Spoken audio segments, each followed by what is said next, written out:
Welcome back, everybody. This is day 94 of our Through the Bible daily reading chronologically through the Bible. Anyway, we're doing Judges chapters 13 through 15 this time.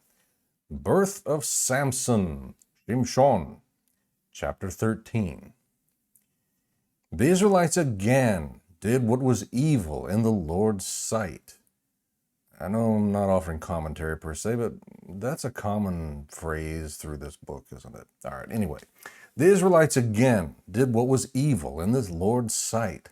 So the Lord handed them over to the Philistines 40 years. There was a certain man from Zorah, from the family of Dan, whose name was Manoah. His wife was unable to conceive and had no children. The angel of the Lord appeared to the woman and said to her, "Although you are unable to conceive and have no children, you will conceive and give birth to a son. Now please be careful not to drink wine or beer, or to eat anything unclean. For indeed you will conceive and give birth to a son. You must never cut his hair, because the boy will be a Nazirite to God from birth, and he will begin to save Israel from the power of the Philistines." Then the woman went and told her husband, "A man of God came to me. He looked like the awe-inspiring angel of God. I didn't ask him where he came from, and he didn't tell me his name. He said to me, 'You will conceive and give birth to a son. Therefore do not drink wine or beer, and do not eat anything unclean, because the boy will be a Nazirite to God from birth until the day of his death.' Manoah prayed to the Lord and said, 'Please, Lord, let the man of God you sent come again to us, and teach us what we should do for the boy who will be born.' God listened to Manoah, and the angel of God came again to the woman. She was sitting in the field, and her husband Manoah was not with her. The woman ran quickly to her husband and told him, 'The man who came to me the other day has just come back.' So Manoah got up and followed his wife. When he came to the man, he asked, 'Are you the man who spoke to my wife?' 'I am,' he said. Then Manoah asked, 'When your words come true, what will be the boy's responsibilities and work?' The angel of the Lord answered Manoah, 'Your wife needs to do everything I told her. She must not eat anything that comes from the grapevine or drink wine or beer, and she must not eat anything unclean. Your wife must do everything I have commanded her.' 'Please stay here,' Manoah told him, 'and we will prepare a young goat for you.' The angel of the Lord said to him, 'If I stay, I won't eat your food, but if you want to prepare a burnt offering, offer it to the Lord.' Manoah did not know that he was the angel of the Lord. Then Manoah said to him, 'What is your name, so that we may honor you when your words come true?' 'Why do you ask my name?' the angel of the Lord asked him, 'since it is beyond understanding.' Manoah took a young goat and a grain offering and offered them on a rock to the Lord, who did something miraculous while Manoah and his wife were watching. When the flame went up from the altar to the sky, the angel of the Lord went up in its flame. When Manoah and his wife saw this, they fell face down on the ground. The angel of the Lord did not appear again to Manoah and his wife. Then Manoah realized that it was the angel of the Lord. 'We're certainly going to die,' he said to his wife, 'because we have seen God.' But his wife said to him, 'If the Lord had intended to kill us, he wouldn't have accepted the burnt offering and the grain offering from us. And he would not have shown us all these things or spoken to us like this." So the woman gave birth to a son and named him Shimshon, Samson. The boy grew, and the Lord blessed him. Then the Spirit of the Lord began to stir him in the camp of Dan, between Zorah and Eshtaol. Samson's riddle, chapter 14. Samson went down to Timnah and saw a young Philistine woman there. He went back and told his father and his mother, "I have seen a young Philistine woman in Timnah. Now get her for me as a wife." But his father and mother said to him, "Can't you find a young woman among your relatives or among any of our people? Must you go to the uncircumcised Philistines for a wife?" But Samson told his father, "Get her for me. She's the right one for me." Now his father and mother did not know this was from the Lord, who wanted the Philistines to provide an opportunity for a confrontation. At that time, the Philistines were ruling Israel. Samson went down to Timnah with his father and mother and came to the vineyards of Timnah. Suddenly a young lion came roaring at him. The Spirit of the Lord came powerfully on him, and he tore the lion apart with his bare hands, as he might have torn a young goat. But he did not tell his father or mother what he had done. Then he went and spoke to the woman, because she seemed right to Samson. After some time, when he returned to marry her, he left the road to see the lion's carcass, and there was a swarm of bees with honey in the carcass. He scooped some honey into his hands and ate it as he went along. When he came to his father and mother, he gave some to them, and they ate it. But he did not tell them that he had scooped the honey from the lion's carcass. His father went to visit the woman, and Samson prepared a feast there, as young men were accustomed to do. When the Philistines saw him, they brought 30 men to accompany him.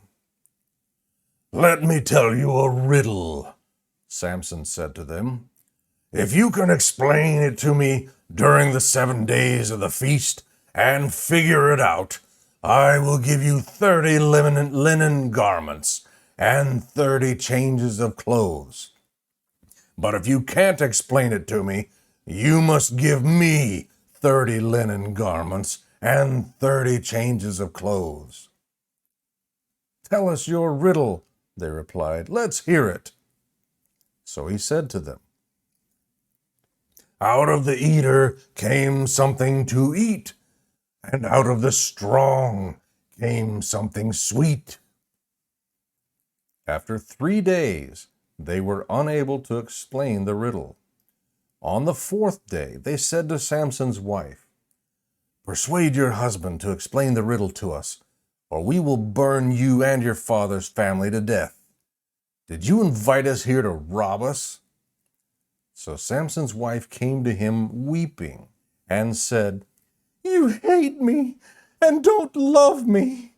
You told my people the riddle, but haven't explained it to me." "Look," he said, "I haven't even explained it to my father or mother, so why should I explain it to you?" She wept the whole 7 days of the feast, and at last, on the 7th day, he explained it to her, because she had nagged him so much. Then she explained it to her people.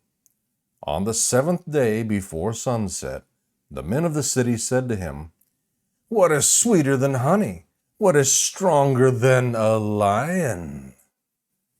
So he said to them, "If you hadn't plowed with my young cow, you wouldn't know my riddle now." The Spirit of the Lord came powerfully on him, and he went down to Ashkelon and killed 30 of their men. He stripped them and gave their clothes to those who had explained the riddle. In a rage, Samson returned to his father's house, and his wife was given to one of the men who had accompanied him. Samson's revenge, chapter 15. Later on, during the wheat harvest, Samson took a young goat as a gift and visited his wife. "I want to go to my wife in her room," he said, but her father would not let him enter. "I was sure you hated her," her father said, "so I gave her to one of the men who accompanied you. Isn't her younger sister more beautiful than she is? Why not take her instead?" Samson said to them, "This time I will be blameless when I harm the Philistines." So he went out and caught 300 foxes. He took torches, turned the foxes tail to tail, and put the torch between each pair of tails. Then he ignited the torches and released the foxes into the standing grain of the Philistines. He burned the piles of grain and the standing grain, as well as the vineyards and olive groves. Then the Philistines asked, "Who did this?" They were told, "It was Samson, the Timnite's son-in-law, because he took Samson's wife and gave her to his companion." So the Philistines went to her and her father and burned them to death. Then Samson told them, "Because you did this, I swear that I won't rest until I have taken vengeance on you." He tore them limb from limb, and then went down and stayed in the cave at the rock of Etam. The Philistines went up, camped in Judah, and raided Lehi. So the men of Judah said, "Why have you attacked us?" They replied, "We have come to tie Samson up and pay him back for what he did to us." Then 3,000 men of Judah went to the cave at the rock of Etam, and they asked Samson, "Don't you realize that the Philistines rule us? What have you done to us?" "I have done to them what they did to me," he answered. They said to him, "We've come to tie you up and hand you over to the Philistines." Then Samson told them, "Swear to me that you yourselves won't kill me." "No," they said, "we won't kill you, but we will tie you up securely and hand you over to them." So they tied him up with 2 new ropes and led him away from the rock. When he came to Lehi, the Philistines came to meet him, shouting. The Spirit of the Lord came powerfully on him, and the ropes that were on his arms and wrists became like burnt flax and fell off. He found a fresh jawbone of a donkey, reached out his hand, took it, and killed 1,000 men with it. Then Samson said, "With the jawbone of a donkey, I have piled them in heaps. With the jawbone of a donkey, I have killed 1,000 men." When he finished speaking, he threw away the jawbone and named that place Jawbone Hill. He became very thirsty and called out to the Lord, "You have accomplished this great victory through your servant. Must I now die of thirst and fall into the hands of the uncircumcised?" So God split a hollow place in the ground at Lehi, and water came out of it. After Samson drank, his strength returned, and he revived. That is why he named it Hakore Spring, which is still in Lehi today. And he judged Israel 20 years in the days of the Philistines. May the Lord bless the reading and study of his word.